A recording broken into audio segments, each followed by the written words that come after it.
Ruang lingkup materi pada pembahasan kita kali ini adalah yang pertama, pengertian standar produk SNI.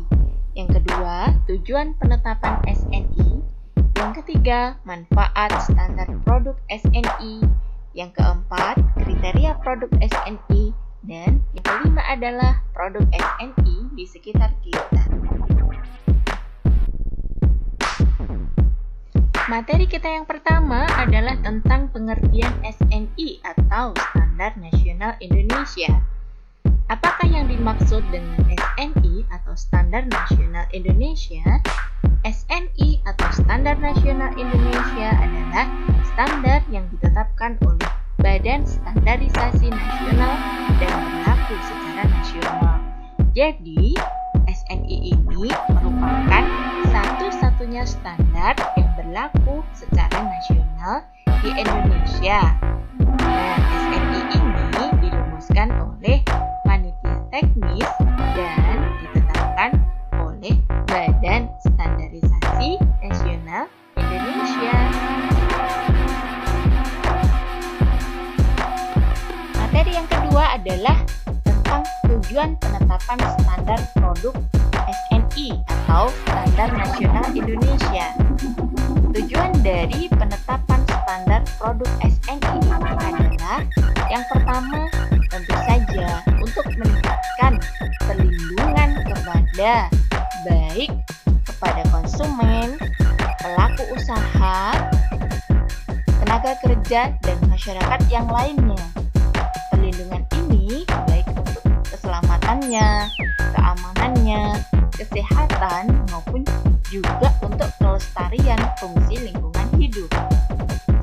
Tujuan yang kedua dari penetapan standar produk SNI ini adalah untuk membantu kelancaran dan juga keamanan perdagangan. Baik itu perdagangan di dalam negeri maupun di luar negeri. Baik antara konsumen dengan produsen ataupun produsen dengan konsumen. Tujuan penetapan standar produk SNI yang ketiga adalah mendukung peningkatan produktivitas, daya guna produksi, mutu barang atau jasa, proses, dan juga sistem. Setelah membahas tentang tujuan dari penetapan standar produk SNI, selanjutnya kita akan membahas tentang manfaat dari standar produk SNI. Nah, manfaat dari standar produk SNI ini bisa dinikmati baik bagi produsen, bagi konsumen, maupun bagi pemerintah. Apa saja manfaatnya? Manfaat penetapan standar produk SNI bagi produsen adalah yang pertama, dapat mendorong produsen untuk menciptakan suatu produk dengan mutu yang sesuai standar. Dalam artian, mutunya tentu saja yang baik dan diproduksi dengan mutu yang baik tadi secara konsisten. Manfaat yang kedua adalah untuk mendorong produsen agar terus melakukan inovasi, sehingga produsen nantinya mampu menghasilkan produk yang berdaya saing tinggi di pasaran.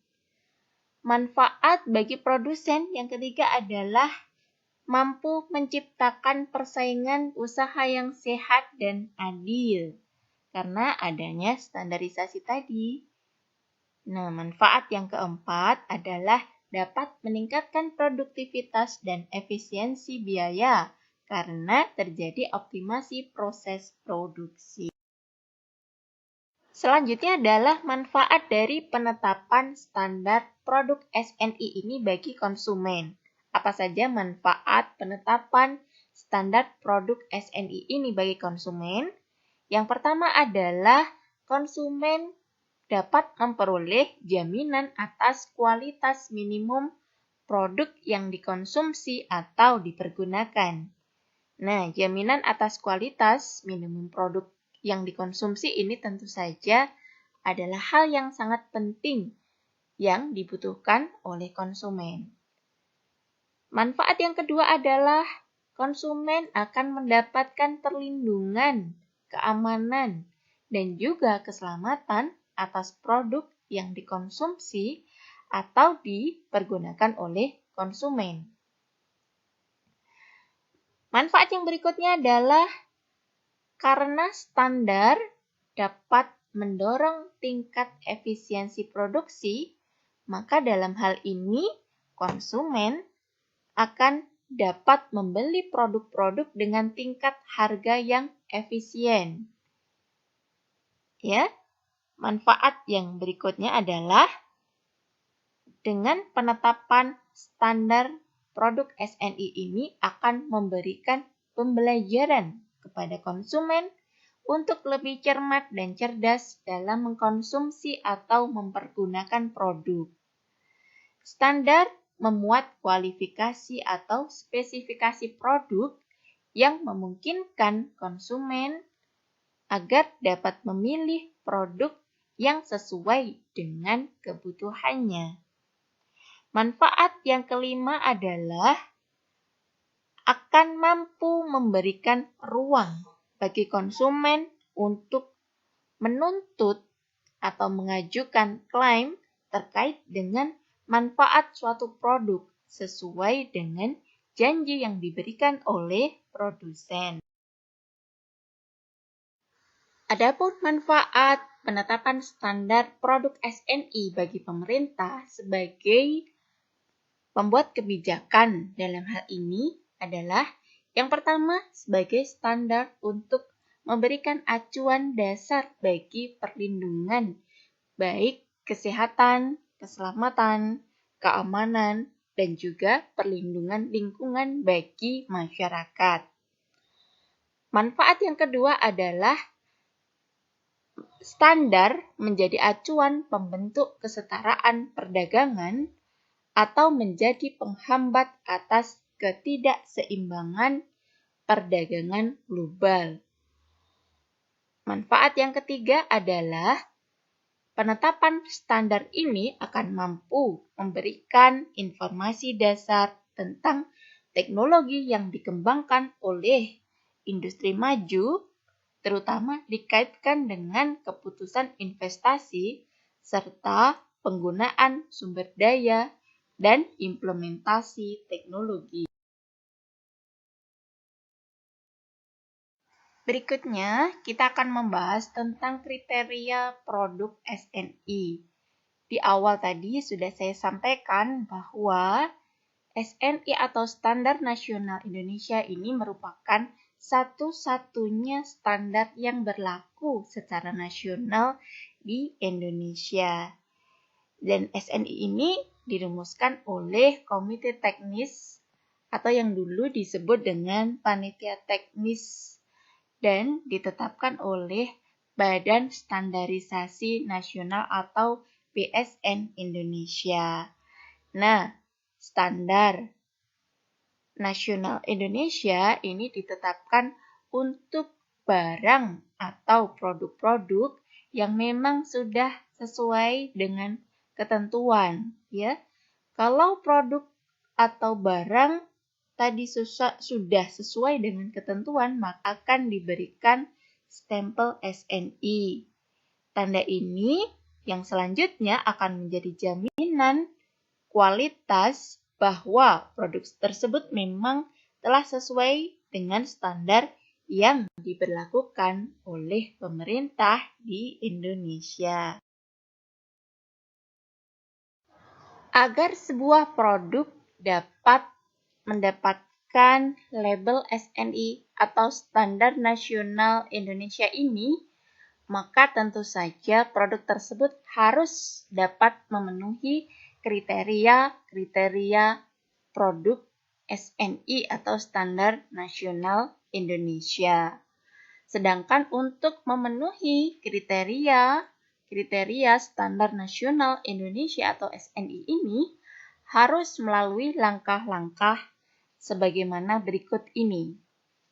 Yang pertama adalah mengisi formulir permohonan SPPT atau Surat Persetujuan Pemberian Tanda SNI Nah, dalam hal ini, produsen sebaiknya menyiapkan fotokopi sertifikasi sistem manajemen mutu SNI 19.9001/2001 atau ISO 9001/2000 yang dilegalisir dan diakreditasi oleh Komite Akreditasi Nasional atau KAN.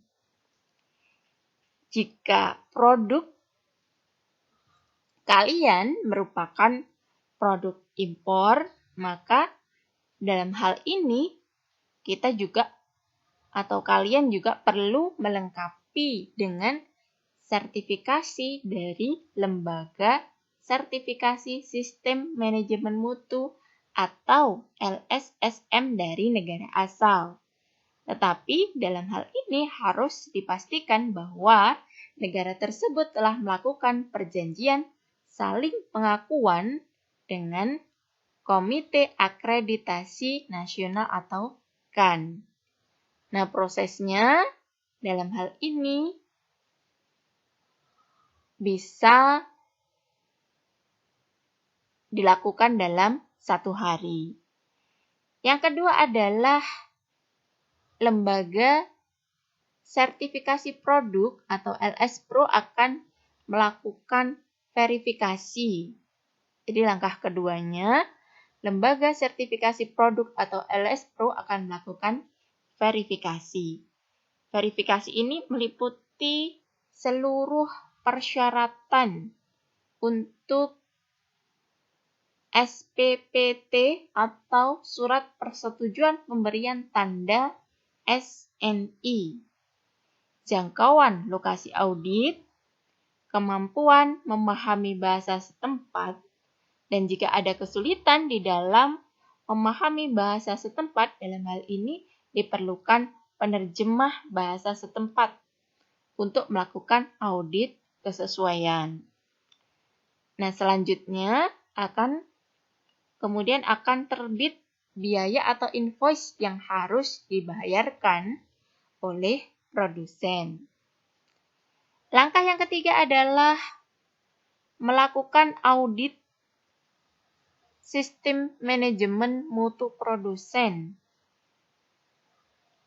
Nah, dalam hal ini adalah melakukan audit kecukupan dan kesesuaian yang meliputi pemeriksaan kelengkapan dan kecukupan dokumen sistem manajemen mutu dan produsen terhadap persyaratan SPPT atau Surat Persetujuan Pemberian Tanda SNI. Audit kesesuaian ini meliputi pemeriksaan kesesuaian dan keefektifan penerapan sistem manajemen mutu di lokasi produsen. Langkah yang berikutnya adalah pengujian sampel produk.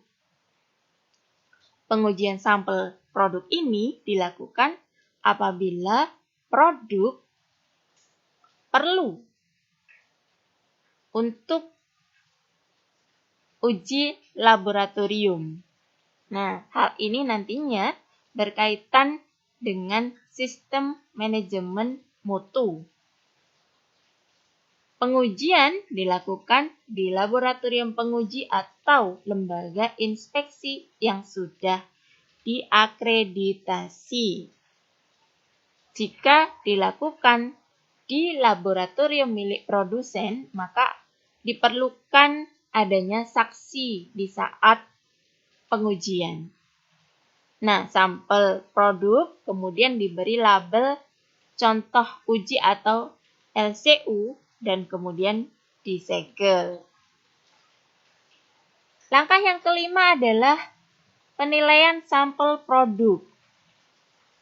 Penilaian sampel produk dilakukan setelah pihak yang mengajukan sudah melakukan pengujian sampel produk.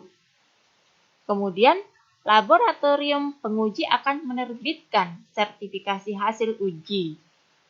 Bila hasil pengujian tidak sesuai dengan persyaratan SNI, maka nantinya pihak yang mengajukan akan diminta untuk segera melakukan pengujian ulang. Dan jika hasil uji ulang tidak sesuai dengan persyaratan dari SNI, maka dalam hal ini permohonan SPPT SNI akan ditolak. Langkah yang keenam adalah keputusan sertifikasi. Nah, keputusan sertifikasi ini dilakukan ketika seluruh dokumen audit dan hasil uji yang menjadi bahan rapat panel tinjauan SPPT NILS Propustan Deperin.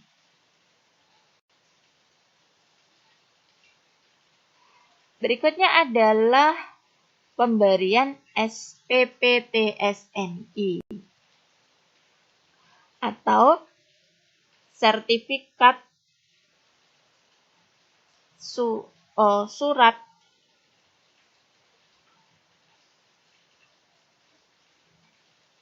persetujuan pemberian tanda SNI. Pemberian sertifikat ini didasarkan oleh hasil evaluasi produk yang memenuhi kelengkapan administrasi atau aspek legalitas, ketentuan SNI, dan proses produksi, serta sistem manajemen mutu yang diterapkan sehingga menjamin konsistensi mutu produk. Nah, jika semua syarat sudah terpenuhi, maka LS Propustan Deperin akan menerbitkan SPPT SNI untuk produk yang diajukan oleh pemohon.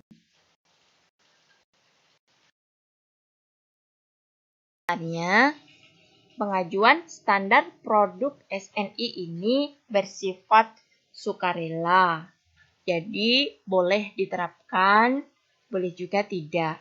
Tetapi, dalam hal berkaitan dengan kepentingan, keselamatan, keamanan, kesehatan, dan juga pelestarian fungsi lingkungan hidup, maka pemerintah dalam hal ini berhak untuk menetapkan, berhak dan juga berwenang untuk menetapkan pemberlakuan SNI secara wajib. Nah, produk-produk apa saja yang wajib untuk menerapkan SNI ini? Ini merupakan contoh produk sehari-hari yang wajib untuk menerapkan label SNI atau Standar Nasional Indonesia. Yang pertama adalah peralatan makan dan minum. Kemudian, produk air minum kemasan, produk makanan seperti biskuit, garam, tepung, dan lain-lain. Kemudian, produk elektronik, helm, mainan anak-anak, dan lain-lain yang nanti bisa kalian cek secara keseluruhannya di deskripsi. Jadi untuk contoh produk yang wajib untuk berlabel SNI sudah ada daftarnya dan itu sangat banyak sekali. Nanti silakan dicek tautannya di deskripsi.